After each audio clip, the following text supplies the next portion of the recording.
Hello. Welcome to Make Believe Heroes, an actual play 5th edition Dungeons & Dragons podcast. You can tell already that we're doing something different. Paul is not here. Paul's not in the room. Paul's not on the camera. Don't freak out and don't turn it off. I'm standing here with a fan favorite. Across the screen from me, I have one Mysk Isada, or as we prefer it, Felicia. This is her Behind the Players episode. We're going to ask her some questions. You sent quite a list. I mean, it is a big list here. Have you seen it, Felicia? I know a couple of them just by what Paul told me, but he says that we've got a bunch of questions, so I'm ready. I got a bucket. So part of the reason why I am doing this interview instead of your normal host, Paul, is Felicia is Paul's cousin. And so he knows the answer to a bunch of these questions already. I do not. So before I even get into this giant list, I wanted to ask you a couple myself. Okay. Just, if you don't mind, tell me, how did you get into Dungeons & Dragons? Like, what was your first time playing? First time playing, it was with Alan and Paul. I don't know, we were over there one night hanging out, and Alan had come down to visit, and he was like, Felicia, you got to play this game with us. And I was like, what is Dungeons & Dragons? I mean, I had no idea. You had never even heard of it? No, I hadn't heard of it at all. That is awesome. So, okay, then what was your first experience? Was it a positive one? Was Alan the DM or was Paul? Alan was the DM. Alan is And hilarious Paul as a DM. Yeah, he is. And Paul just kept looking at me like making sure I even liked it, which I was down. I mean, it was fun playing the game. I mean, I love games anyways, and fantasy and stuff like that. So when we started playing and Alan did those voices, like he would be different characters, I was like, what the heck is this? Like, why is he doing different voices? I have no idea. But it was super fun. Yeah, it definitely is a lifetime experience. Okay, cool. So then why MBH? How did you get to be part of the podcast?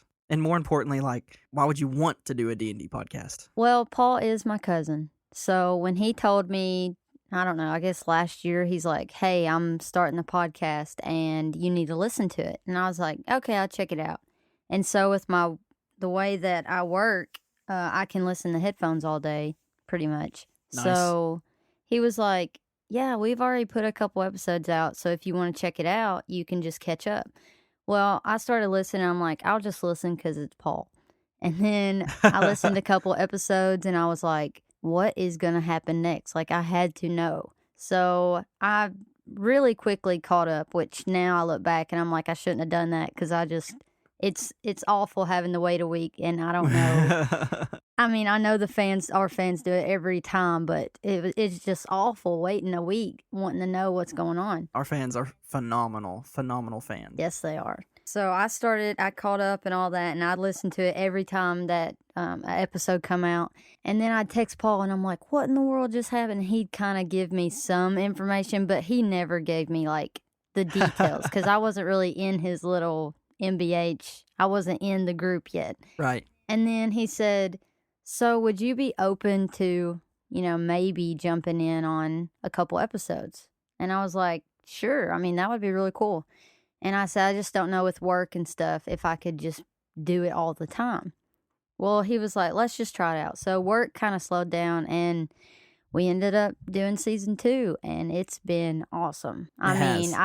Lately I haven't got to record much, and with everything going on in our family, it's just been hectic. And my dad told me the other day, he's like, just wait, Felicia, you'll get back into recording again, and it's going to be great. Yeah, Dad's totally, like, behind me in this whole thing. I tell him about it. And he don't listen to the episodes, but Shame he knows on him. enough.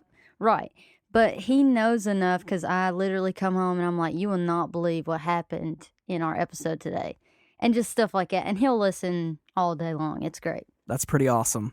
Wow, yeah. I had to scroll through and check. I'm like, have we released the episode where Mysk goes away? Because I'm like, oh my gosh, people are going to explode if they think that Mysk is gone. How did you feel on that episode? Especially that night when you walked away from the recording. Was there emotion there? What did it make you feel? So much emotion. Like, I told Paul, I said, I have no idea what I should do in this episode. And he said, he kept looking at me like, you're going to have to make a move. Like, Mysk needs to do something. This is her time. And I was like, I want to let Kjorg get a shot in. And the whole time I told him, I said, if Kjorg gets a good hit in, then I might step in. And Kjorg just starts. The rolls were killing us that night. Oh my gosh. It's all about the dice. Yeah. And I don't know. It was a lot of emotion because I knew, like what you said, that I wouldn't get to record for a while.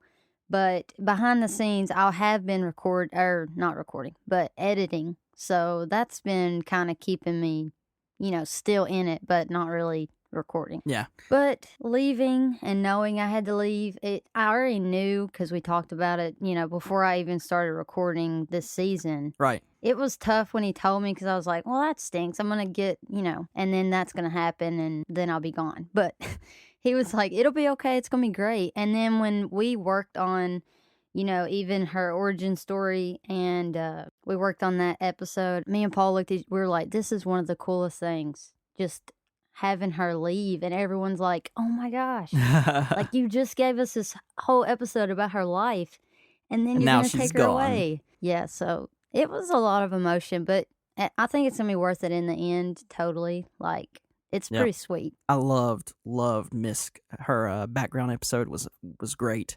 In my opinion, that one and Sir Vance's origin, top notch episodes. We worked really hard on that origin episode. Yeah, I think you should be proud of it. Okay, so I'm going to jump into some questions from some of the fans.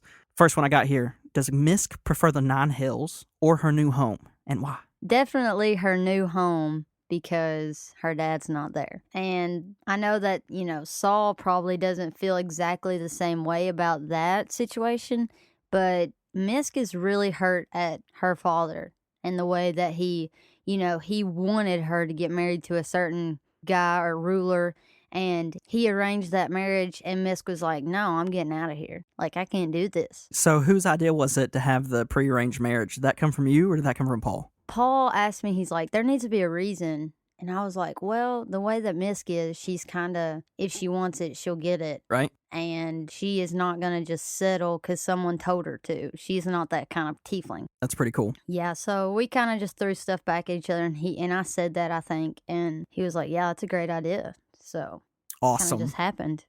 Yeah, that's usually how backstories go. So next one.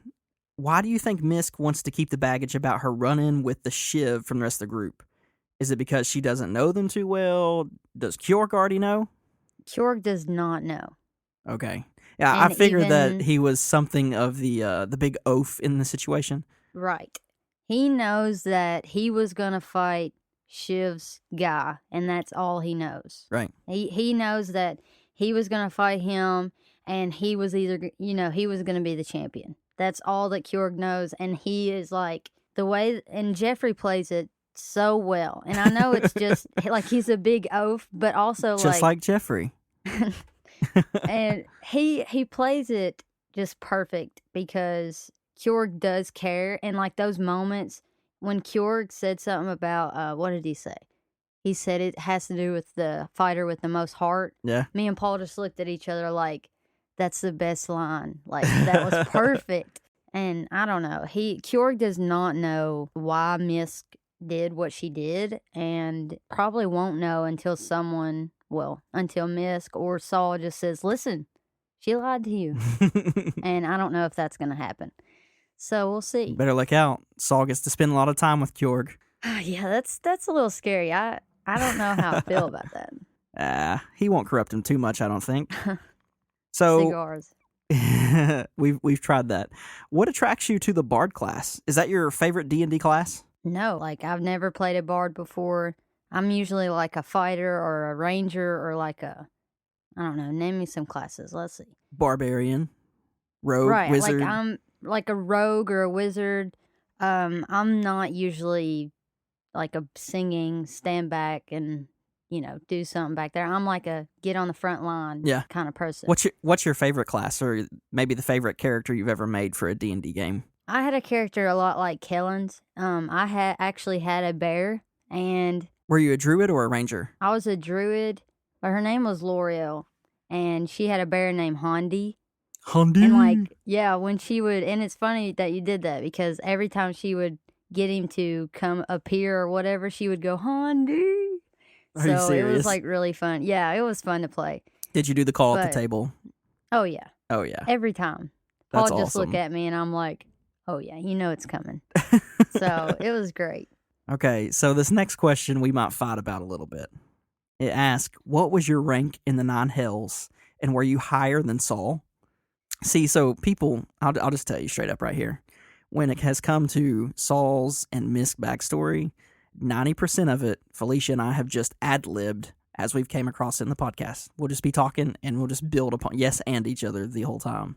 I think there might even be a reference where Paul says that you were a general or something. What do you think the Yeah, rank was? well, you said, I'm pretty sure Saul said something about you left your armies, Yeah. you know, when you left to go to the natural plane. You said you left your armies, you left us. And you kind of acted like we were almost on the same level, like we were both generals of our own armies.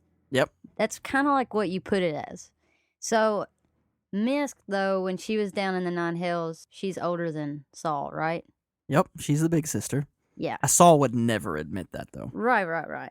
So she's the older sister, so I think that people know that, but also I think that, like, you know, us talking about me leaving my armies, we're pretty much on the same level. I would put it as that, which Saul would totally be like, I'm totally better. I have more armies, more people. You know, I got this. Oh, yeah. He would point it out even if it was not true. Oh, yeah. Well, I'm glad you know. Oh, Mysk knows. And and the thing is about her, like, she'll let Saul think it. She's not one that she has to just explain herself because she knows deep down that Saul knows. Like, that's how Mysk is. Yeah, well, she knows. that's it. She knows she's smarter than Saul. Mm-hmm. That's it. I think that's her card, is that she doesn't really care much about his flippancy because she's like, when it comes down to it, I got you. Right. That's exactly right. This is kind of leads into our next question. It says, what exactly was your inspiration with Mysk? And more specifically, what was the inspiration behind Mysk and Saul? I can talk a little bit for Saul in particular, the inspiration. So I had this character that was a imp, a quasit in particular, in an old D&D campaign called Sarastus. And Sarastus was he had a little voice and he whispered everything. They called him Sir, and he was always up to evil. He wouldn't, like, his master had full control of him, but he would be like, oh, can I eat the body? Oh, and he would sit in the fire at camp, and, like, he was just this little devil that was, you know, he was like an advisor to the party, lived in a backpack kind of deal. Right. And whenever it came to Make Believe Heroes, I was like, well, I want to take that character's attitude and put it in a playable character, so it's obviously a tiefling. Right. It's obviously somebody who's borderline psychotic. Also somebody who's beyond cocky, thinks he can take on the whole world, but is actually super weak. If you see Saul's character sheet, Saul thinks he's big and bad, but Saul's stats are terrible. Yeah. The whole thing behind it is that Saul was he was something before, and now he's nothing, but he still believes that he's something. Mm-hmm. So I took the Sarastus and I turned it around backwards, and I took the name of a ruler, and I had Sutsaurus, also known as Saul, and who can't decide what his name is most of the time, depending on who he's talking to. Exactly. But for me, whenever Mysk first appeared, total surprise. Had no idea that I had a sibling, had no idea there was going to be another tiefling in the game. It was just, oh, here's a tiefling standing up here announcing this fight. Deal with it. Yeah, exactly. I really love the sibling dynamic. I've never played that. And I mean, I've played a lot of D&D games and, you know, several different characters and even played with other people, but I've never seen the sibling dynamic, and it's one of the funnest things. It is pretty hilarious. If you're out there and you want to play a cool, you know, D&D game and you've got a buddy, try to play as siblings, cuz it is crazy. Because like Jeremy said earlier, we didn't talk about the 9 Hells, and we had no idea, like, what each other thought about it. And, you know, I obviously knew that Jeremy had more ideas about, you know, the 9 Hells than I did, because I don't really think about it. And Paul didn't really tell me to. He just told me, you know, you need to think about, you know, why did she come up here to the natural plane? And that's all I did. And then, Saul's throwing stuff at Mysk, like, the Balor, and he's throwing all this stuff. And I'm like, what the heck? I look at Paul, like the first couple of episodes, I'm like, Paul, what is he talking about? And he said, just go with it. And I'm like, Yep. yeah. And it's one of the funnest things because it's like our characters know each other. And me and Jeremy are trying to find that through our ad-libbing and our role-playing. And it's really cool. I don't know. It's a lot of fun. I really enjoy it too. When Paul mentioned you come on the show, I was like, yes, it's somebody I kind of know already. Right. We've been friends for a long time, and I'll be able to, I won't feel bad if I throw a whole bunch of stuff at you at one time. Right. And I knew when you did it, you knew what you did. Oh, if yeah. that makes sense. Some like, of it I was was like, oh, man. There you go. Some of it is totally just pulling D&D lore from the past and throwing it in there, and some of it's totally made up and hoping that Paul's like, no, you can't do that. So here's a fun one. If you had to name 5 good things about the 9 Hells, what would they be? Okay, well, Mysk, first off, would say her brother, but he's not technically in the 9 Hells, so can we count that? I mean, come on. I think we're going to. Okay, we're going to count it. So it would definitely be her brother Saul because they were super close. Saul wouldn't admit it, but they were super close. I think they definitely had a backwards way of taking care of each other. I'm sure they were yeah. like forbidden from actually helping, but if a battle was going the wrong way or something, it would just miraculously happen that they would be there to help each other out. Exactly. Let's see. I would have to say being able to rule. I feel like Mysk, even though she is pretty, I don't know, she's pretty easygoing, but also like she takes charge. And if somebody's talking to the group, she is there. She is the talker. And even though she's, you can tell in her origin story, she has a good heart and she left the 9 Hells for good reasons. Right. There's still that part of her that she did like ruling. Yeah. I know that's kind of crazy to hear because Mysk is, I think that makes perfect sense. I think that was one of the things that Saul really enjoyed about it. Right. And, she never had to worry about someone being over her except her dad. And we see how that went because her dad, wanted her to marry a certain person and she left. So Power, family. yeah. How are you going to name 5 things? I mean, come on. You That's pretty tough. much named it all in that That's right tough. there. I think Saul would say the food. The food is excellent. He would put on his dislike list the fact that it's always hot. He missed that whenever he made it to the natural plane, but he enjoyed the heat, which, it's the 9 circles, so there are sections of it Right. that are solid ice. I don't know. Maybe just for Saul, it would have been the ever-changing. Like, if he conquered a different circle, he would have a different type of landscape. Oh, yeah. I don't know. She, in her origin story, when she's talking to Shiv, she says something about fighting. Like, she likes a good fight. That's probably another thing. Even though she didn't technically have to fight herself, she had people that would fight for her in the 9 Hells. And that's probably why you see so much of that in the natural plane with Kjorg, always being with her. And I just thought of it, but what's Mysk going to do without her bodyguard? Come on. Yeah. That's rough. It is rough. That's actually a great way to go ahead and segue into the next question here. I have someone asking, will Mysk be able to kill the Shiv, or will she think about it because they were friends? Do you think you're going to hold back the knife at all? Oh, yeah. Mysk, like right now, even with their conversation, like, how Mysk feels about him. She does not like him. Right. And she literally despises what he made her do. And, the way that he manipulated her without her knowing. Her being involved in something that she didn't want to be involved in. But her knowing his family, that's what's going to hold her back. Yep. She knows his kids personally. She spent months with them. And his wife, she spent months with her too, and they were just super close. So that is probably the part of him that she actually likes. Because they were genuine. Like, even if they did know about the Shiv and his actions, she didn't know of that, so she knew them purely of what they were, if that makes sense. Yeah, I mean, I don't know that we're even gonna get to see what goes down between Phew. Shiv and Mysk. Like, that's the thing about a podcast. It's so great. It's just like a movie or a show. We could dive in with you working for the Shiv, or we could dive in with you escaping, or it might turn into a rescue mission. Mm-hmm. We don't know. But Yeah. that question for me was an exciting one because I was curious how Felicia felt about what Mysk would do in that situation. Here's a funny one that we kind of just talked about: is have you ever played a sibling character in D&D before? It seems like you love it.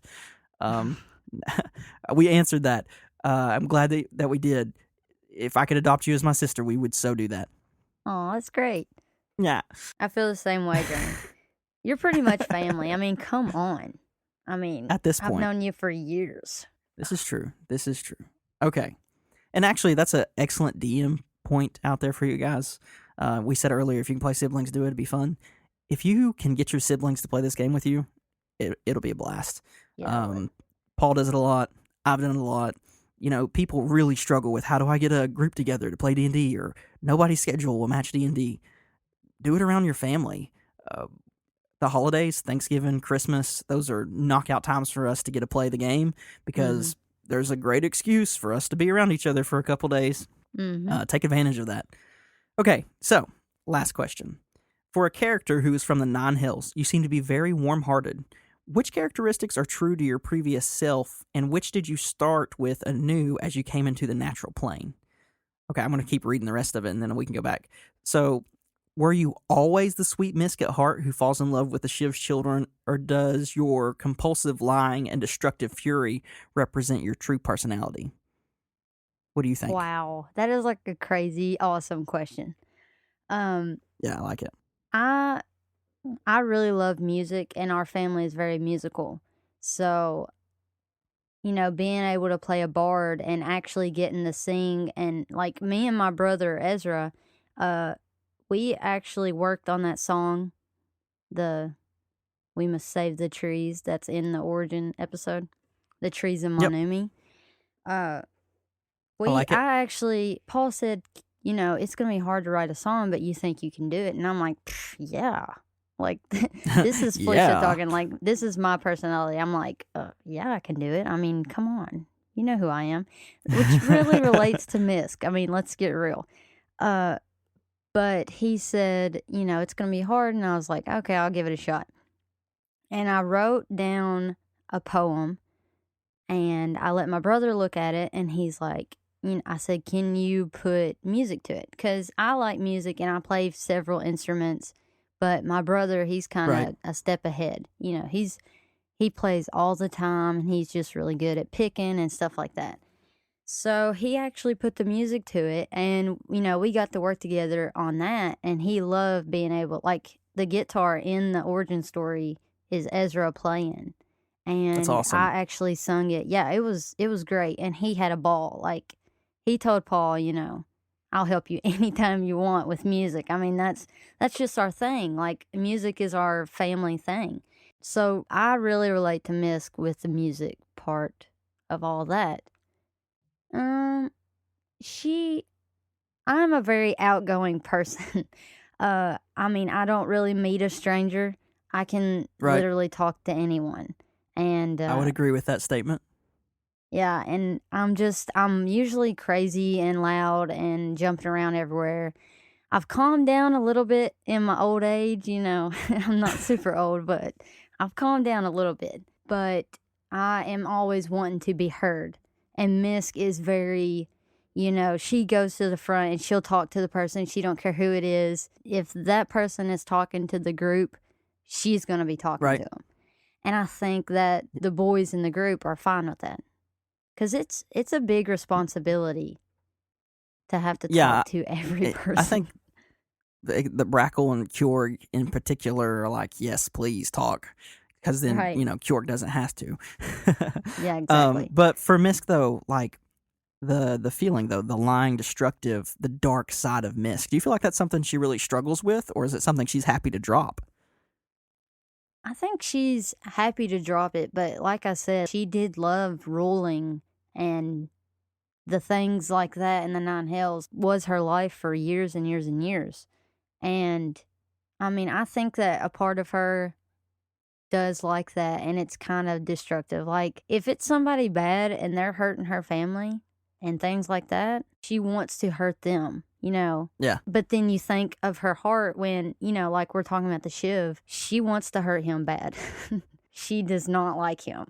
I can smell the conflict coming on already. Oh, gosh. I mean, that dude, I feel like he's just gonna, I don't know. See, He's gonna ruin that's my such life. a different dynamic, though, because Saul, even if he had met the kids in the family, given the opportunity, he wouldn't blink and would just finish Shiv. Right. But Mysk is just not that way. No. And see, she has that part of, I don't like you, and you hurt, you know, me, and you tried to hurt my brother, and you've done really bad things to my friends, but then she thinks he's got a family, and he's got kids, and I love those kids. I love them as a family. It's going to be interesting to see how she reacts to that. I mean, I'm interested to I think see we how have she reacts. a lot left from Mysk. You know something from and I don't know if anybody's pointed it out yet, and you can totally edit this out if it turns into that. But, you know, in the origin story, you tell those kids whenever you come across Shiv and his true self, you tell those kids that I'll be back. So I feel like either, and it could have been an error, maybe it was, maybe it wasn't, but I feel like there's something there. There's another secret still in Brightport that Mysk has that we may or may not have explored yet. And so don't smile too much because I don't want to know myself. Yeah. I just want to drop that little Easter egg out there and ask, do you think torture the fans, really? Yeah, you know, just a little. Do you feel there's still secrets and things out there for Mysk? Are you excited that you might get to play her again? I am super, like, I really want to play Mysk again. And I talked to Paul, I'm like, what is she gonna do? You know, this is insane. She's under a blood contract. I was like, she's doomed. I love that. Yeah, I love that everybody stood there like, no big deal. Saul was just like, yeah, go ahead. Jeremy the player, and I guess Saul would know too. Jeremy the player and Saul probably both were like, oh, that's really bad. But Kjord and Brackle, they've been like, okay. Yeah, they had no idea. And, you know, when Paul did it, he kind of looked at me. He said, blood contract. He just looks at me, and I'm like, that's supposed to mean something? I mean, come on. I have no idea. But he, you know, he explained it to me, and I'm like, oh, man. Like, Mysk has no chance. So, honestly, at this point, I have no idea. I know you're thinking, oh, Felicia, you know. I really don't know what Mysk has in store. I love it.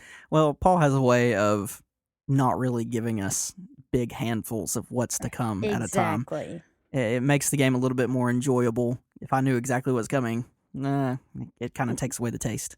Yeah, and, you know, the episode right before Mysk leaves, I knew that she was leaving the next episode because me and Paul discussed it.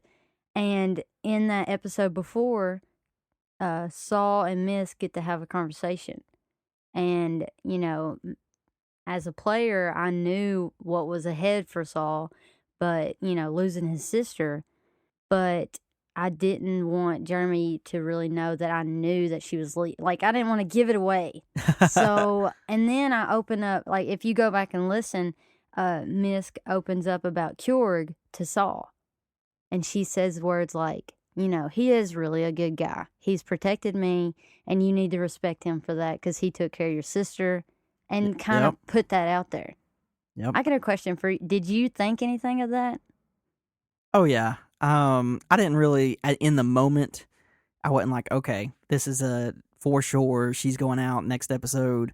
But I did feel like it was a understanding that if Mysk went away or died or whatever, that Kjord was important to you. Right. It was a good thing that to build a relationship so Saul didn't want to just destroy Kjord every time he did something Saul disagreed with. Yeah. And Mysk knew how, she knows how Saul is about Kjord, but also she knows that Kjord is not going to pick up on it. And so at those moments where someone would be like, oh, they don't want me around because they're mad, Kjord's like, oh, I need to go hug them, Yeah. or I need to be right next to them.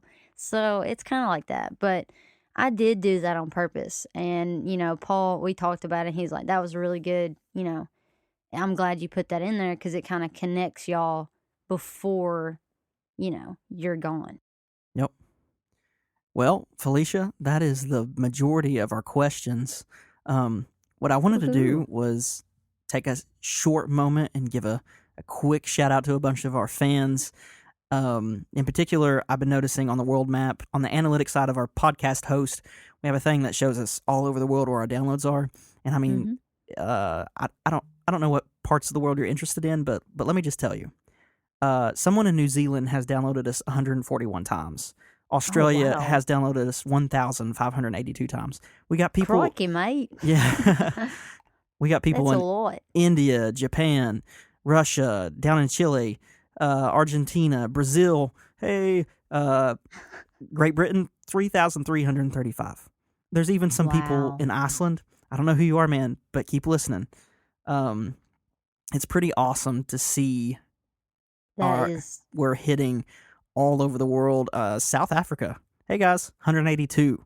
Tell your friends. People are missing out. This podcast is growing. It's growing rapidly.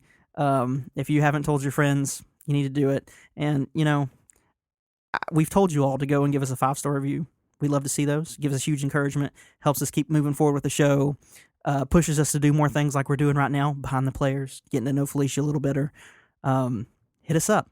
Make sure you're telling your friends, or, just don't leave us a 5-star review, unsubscribe, all that garbage. But no, I legitimately just want to say thank you to everybody who's listening.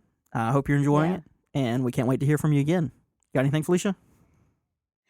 I really appreciate all the questions sent in for my character. It's a huge honor to play a character coming in season 2 and, being new to the group and people actually liking the character that you play. It's a huge honor. I know you've played Saul and Lorik, but it's crazy that somebody might like my character, and it makes me feel like I'm playing her right, and I don't, you know what I'm saying? Like, it's... Yeah. Well, I mean, there's no right or wrong way. It's just how the dice falls and how you feel she should go. But no, I think a lot of people enjoy Mysk. I've seen a lot of conversation just about her. It's really cool. Like I said, it's a huge honor that somebody, that they like her, and I really enjoy playing her. Like, she's pretty cool. And I guess she's kind of like me. I don't know, maybe 50-50. I'm not so destructive. My siblings would, in real life, my siblings would probably disagree. I'm kind of, crazy.